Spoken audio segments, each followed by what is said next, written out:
Can you make chocolate panna cotta and ready in 30 minutes with just 2 ingredients? If you are interested, keep watching. You need 4 gelatin sheets or 6 gram. I am using chocomel, the best chocolate milk in the Netherlands. You will need 500 milliliters of chocolate milk straight from the fridge. Soak 4 gelatin sheets in the chocolate milk. Pull them out before they become too soft, about 2 minutes, they will continue to hydrate. No need to squeeze out the moisture. Pour most of the chocolate milk in a separate bowl and leave a small amount in the pan. Place the pan with a small amount chocolate milk on the stove with the smallest burner. You don't need to cook the chocolate milk, you only need to warm it up until maximum 80 degrees Celsius. Turn off the heat. Dissolve the gelatin sheets in the warm but not hot chocolate milk and whisk and swirl the pan to make sure everything is dissolved.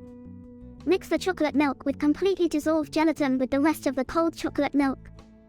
Whisk until everything is combined. Divide it into several bowls. Cover it with cling film. Place the bowl in the fridge. Your panna cotta will be ready in half an hour instead of minimum 4 hours. The reason why this works, we don't have to cool down all the liquid. Click here to watch my other video.